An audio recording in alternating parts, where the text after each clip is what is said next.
يا بني آدم أن لا تعبدوا الشيطان إنه لكم عدو مبين وأن اعبدوني على صراط مستقيم ولقد ضل منكم جبلا كثيرا أفلم تكونوا تعقلون هذه جهنم التي كنتم توعدون اصلوها اليوم بما كنتم تكفرون اليوم نختم على أفواههم وتكلمنا أيديهم وتشهد أرجلهم بما كانوا يكسبون ولو نشاء لطمسنا على أعينهم فاستبقوا الصراط فأنى يبصرون ولو نشاء لمسخناهم على مكانتهم فما استطاعوا مضيا ولا يرجعون ومن نؤمر ننكر في الخلق أفلا يعقلون وما علمناه الشعر وما ينبغي له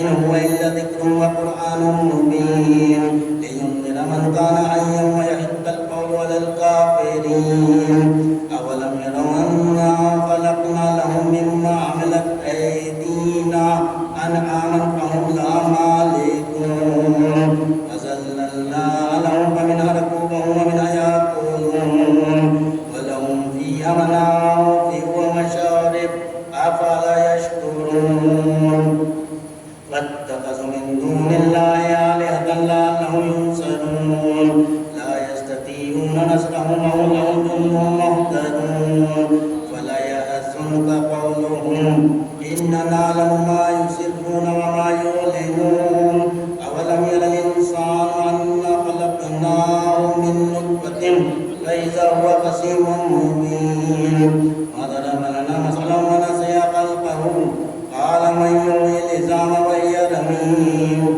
قل يحييها الذي أنشأها أول مرة وهو بكل خلق عليم الذي جعل لكم من الشجر الأخضر نارا فإذا أنتم منه توقدون أوليس الذي خلق السماوات والأرض بقادر على أن يخلق مثلهم بلى وهو الخلاق العليم إنما أمره إذا أراد شيئا أن يقول له كن فيكون فسبحان الذي بيده ملكوت كل شيء وإليه ترجعون صدق الله العلي العظيم وصدق رسوله الكريم نعرہ صلوات ایک مرتبہ سورہ حمد 3 مرتبہ قلوب کی تلاوت کریں مرحوم سید حبیب مہدی نقوی نے سید حبیب کاظم نقوی کو مالک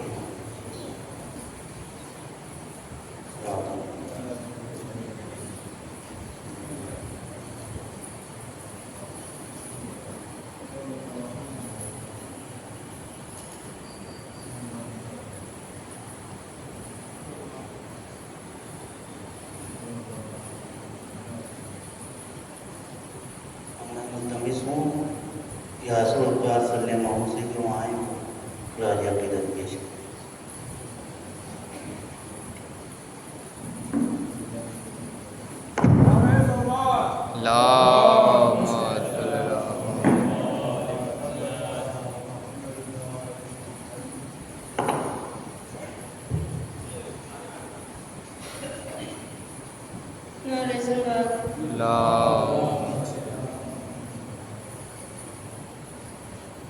بعد پیغمبر خدا نہ وقت زور باطل شدید ہو جاتا بعد پیغمبر خدا نہ وقت زور باطل شدید ہو جاتا گر نہ ہوتے حسین ابن علی ہر مسلمان یزید ہو جاتا ہر مسلمان یزید ہو جاتا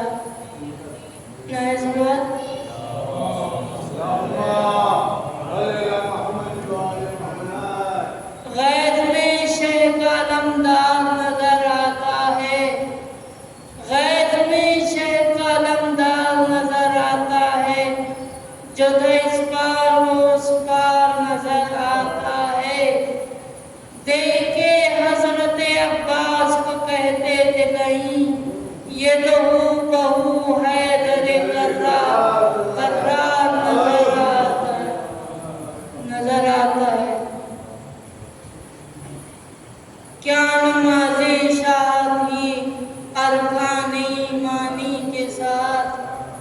دل بھی جھک جاتا تھا ہر سجدے میں پیشانی کے ساتھ.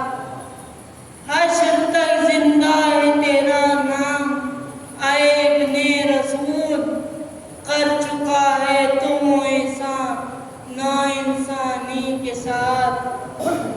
اہل بیت پاک کی ہر سانس کو اے مدعی ہاں ملا کر دیکھ لے آیات قرآنی کے ساتھ. ہاں ملا کر دیکھ لے آیات قرآنی کے ساتھ. ان کے آگے سعادتیں دنیا کا ذکر او ابن سعد، ان کے آگے سعادتیں دنیا کا ذکر او ابن سعد. کھیلتی ہے جن کی ٹھوکر تاج سلطانی کے ساتھ، کھیلتی ہے جن کی ٹھوکر تاج سلطانی کے ساتھ. صرف رونے سے قوموں کے نہیں کرتے ہیں نصیب، صرف رونے سے قوموں کے نہیں پھرتے ہیں نصیب.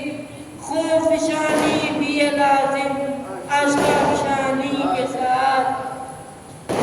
جوش مدنا غلامان علی مرتضیٰ تمکنت سے پیش آتے ہیں جہاں پانی کے ساتھ، تمکنت سے پیش آتے ہیں جہاں پانی کے ساتھ. ایک نعرہ صلوات.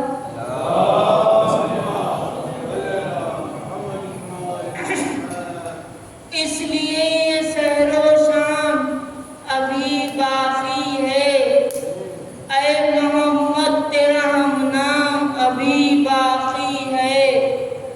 دین خالق کا کوئی کام ابھی باقی ہے، اس لیے وارث اسلام ابھی باقی ہے.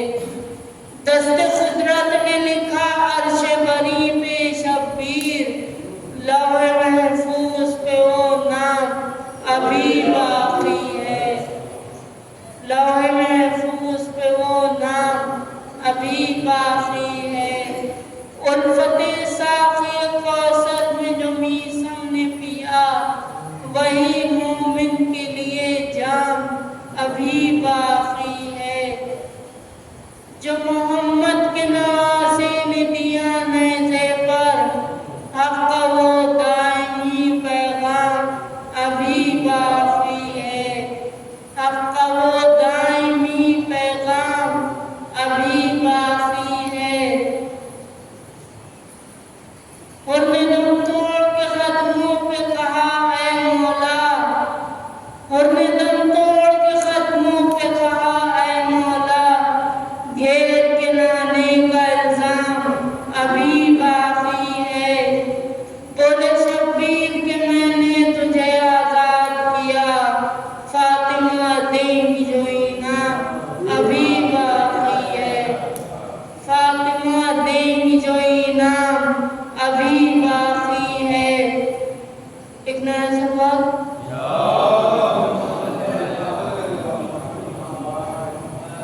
دیکھ کے چہرے شبیر کو لیلا نے کہا کیا میرا برے گلفام ابھی باقی ہے. دیکھ کے چہرے شبیر کو لیلا نے کہا کیا میرا برے گلفام ابھی باقی ہے. جب چلی کوفے کی جانب تو یہ زینب نے کہا کربلا فتح ہوئی شام ابھی باقی ہے، کربلا فتح ہوئی شام ابھی باقی ہے. قتل شبیر کا آغاز تو سب نے دیکھا، قتل شبیر کا آغاز تو سب نے دیکھا، خون شبیر کا انجام ابھی باقی ہے. دشمن آل محمد سے یہ کہہ دو نا وقت، دشمن آل محمد سے یہ کہہ دو نا وقت، بے خبر حشر کا انجام ابھی باقی ہے. نعرہ صلوات.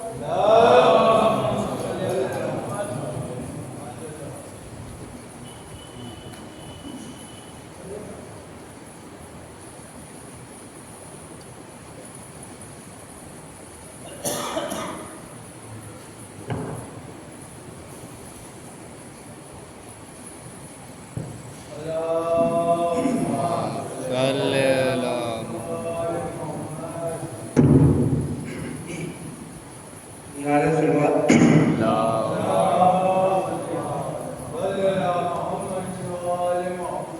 ایک سورہ واقعہ حبیب مہدی صاحب کے نام پر پیش کرنا چاہتا ہوں۔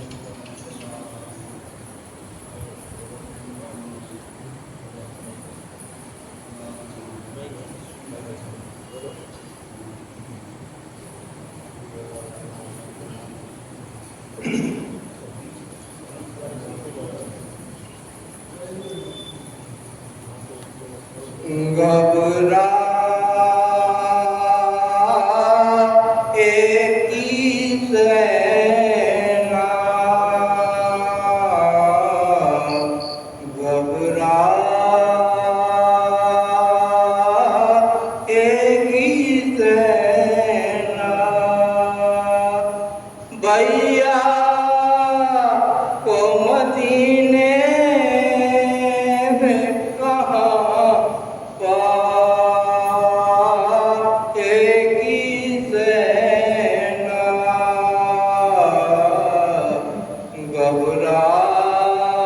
گھبرائے گی زینب بھیا یہ بہن جیسے چڑی آتی ہے آؤ مقبار کو سناؤ پر تیری لہد سے نہ کبھی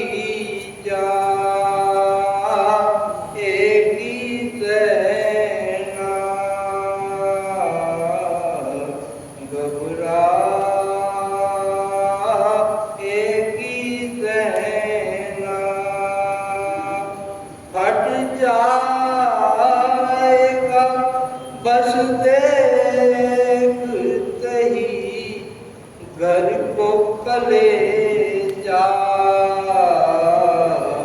یاد آؤگے بھیا دل ڈھونڈے گا تم کو تو کہاں پائے گی زینب گھبرائے گی زینب گھر جا کے کسے دیکھے گی قاسم ہے ناکار اصغر بھی نہیں پاک اپنے علی اکبر کو کہاں پائے گی زینب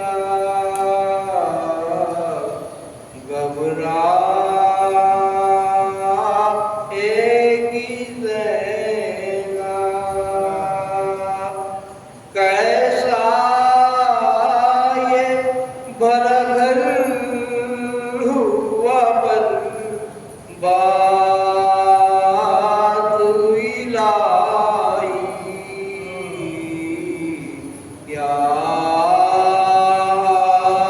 ہی تباہی اب اس کو ناباد کبھی پائے گی زینب بے پردہ ہوئی قید بھی خواہر نے اٹھائی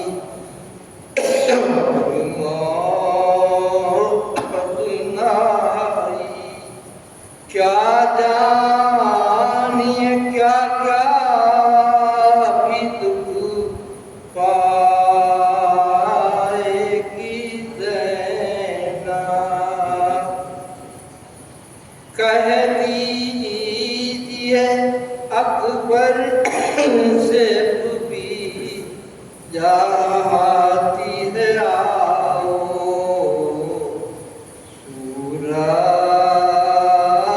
تو دکھا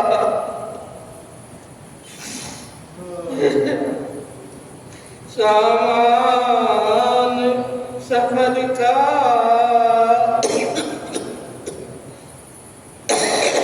کرو گھر جا گی زینب گھبرائے گی زینب لو آخری مجرا ہے وطن جانے کا سامان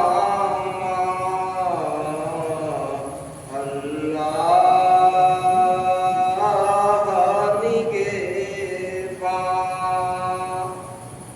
وہاں جا کے زیارت کو ترس جائے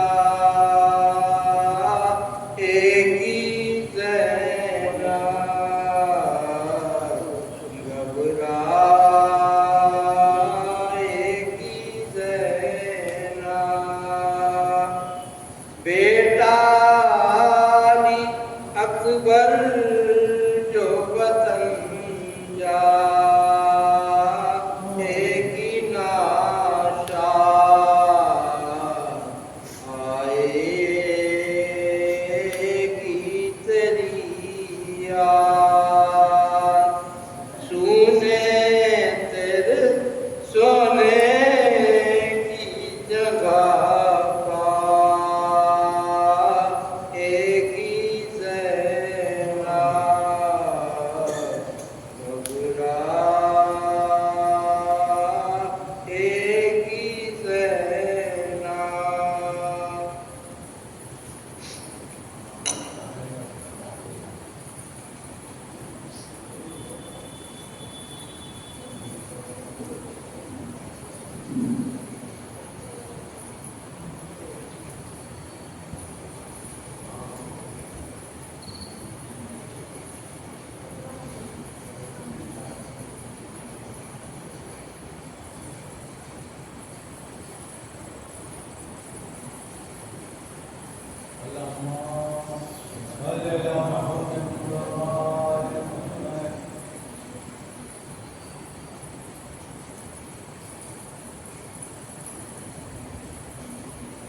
بارے دے کر نعرے سے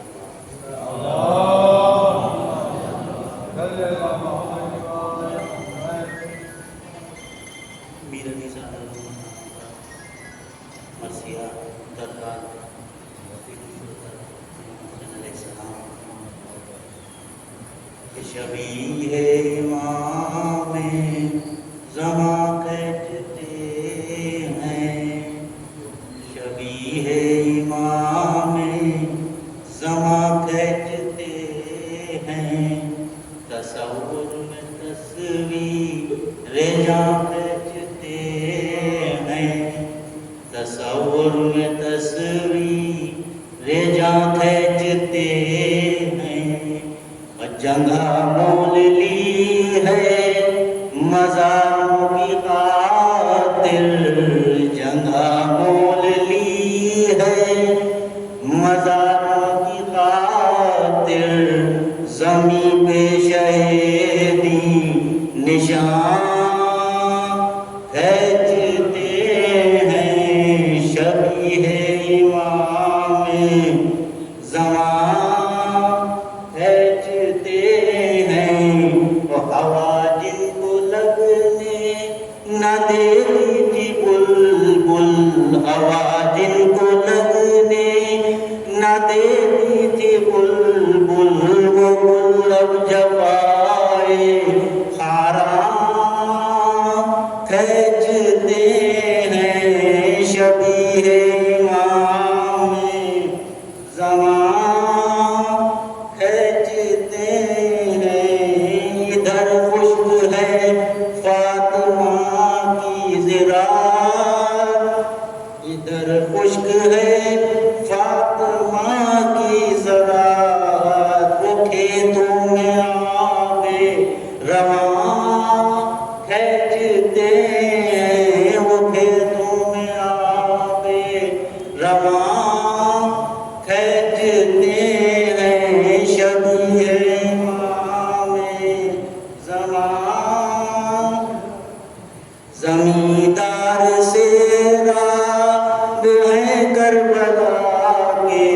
زمیندار سے رات ہے کربلا کے اذیت امام زمان کھینچتے ہیں شبیہ امام زمان کھینچتے ہیں کہاں بیڑیاں کہاں پائے عابد کہاں بیڑیاں کہاں پائے عابد یہ لنگر کہیں نہ تمام کھینچتے ہیں شبیہ امام زمان کھینچتے ہیں پکاری سکینہ دعائی ہے بابا پکاری سکینہ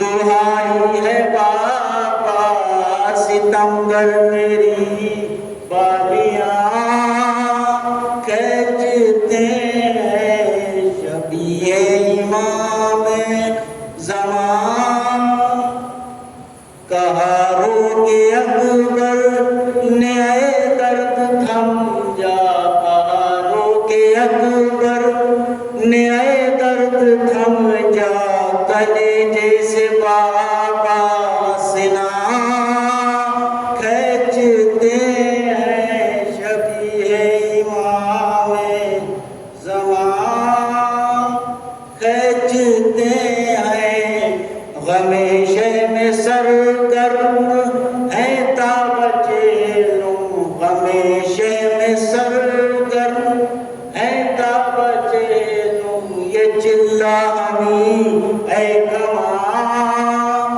کھینچتے ہیں شبیہ امام زمان کھینچتے ہیں انیس اس زمین میں بہت کم ہے وسعت انیس اس زمین میں بہت کم ہے وسعت کمیت قلم کی انا کھینچتے ہیں شبیہ امام زمان نعرے سے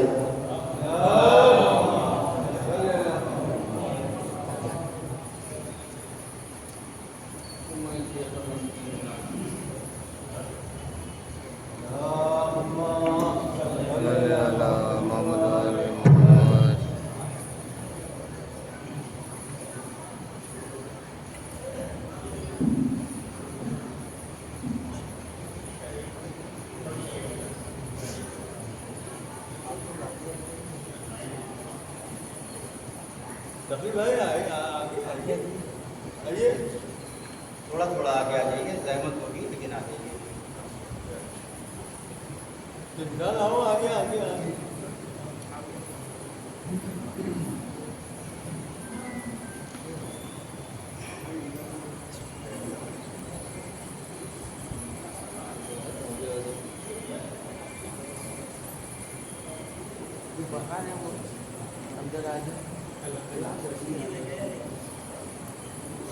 یہ سورہ فاتحہ سید حبیب مہدی نقوی صاحب نے حدیث خاتم نقوی صاحب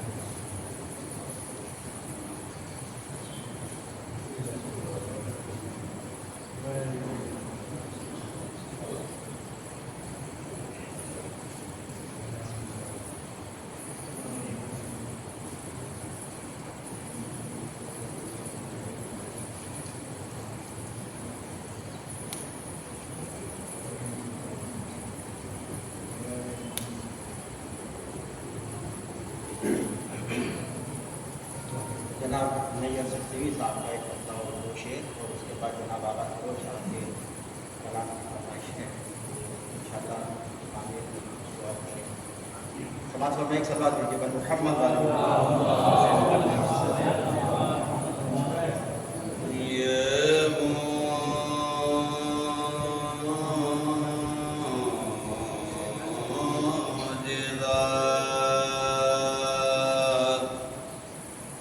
سر مقتل دکھا دیا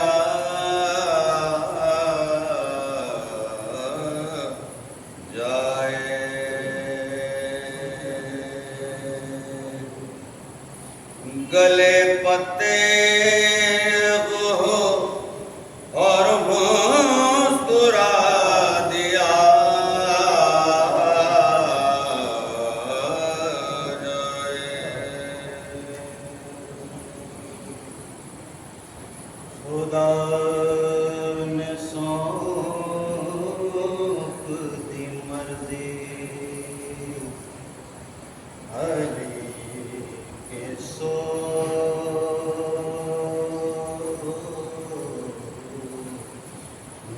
پر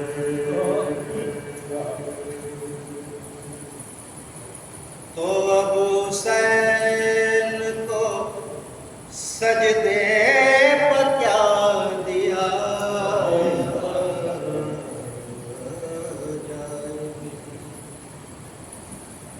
حسین گوشت نبی پر یہ کہہ کے بیٹھ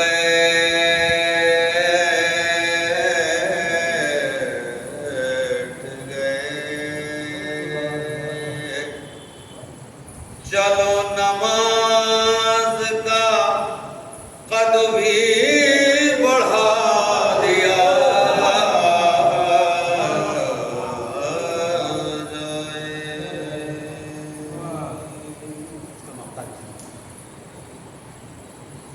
یہ تخت و تاج تیرے کام کے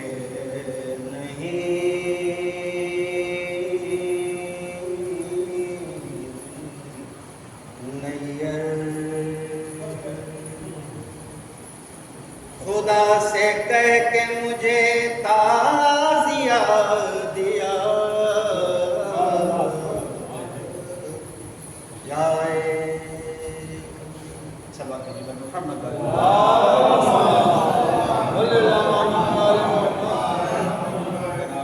صدر صاحب کا کلام اس سے پہلے جناب نظر اسکری آنی صاحب کا اور ایک شعر آ جائے سماعت کو مائک سلوا کر دیجیے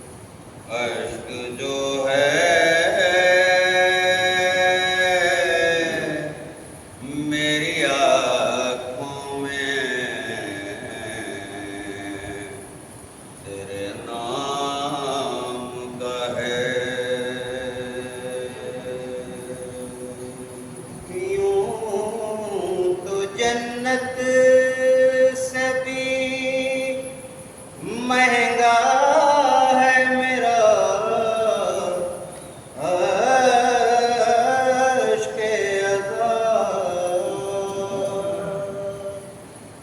یوں تو جنت سے بھی مہنگا ہے میرا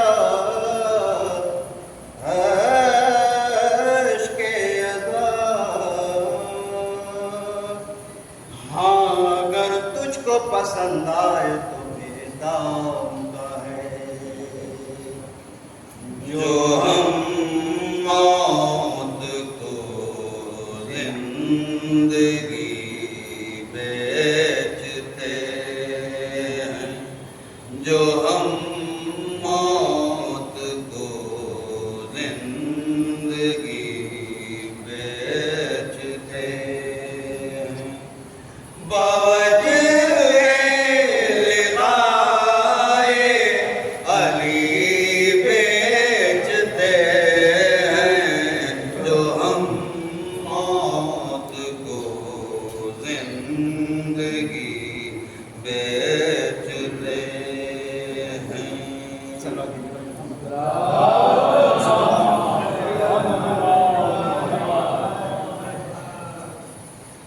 کٹا دیں گے سر سولیوں پر چڑھیں گے کٹا دیں گے سر سولیوں پر چڑھیں گے کہاں لوگ عشق علی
بھی ذکر علی بیچتے ہیں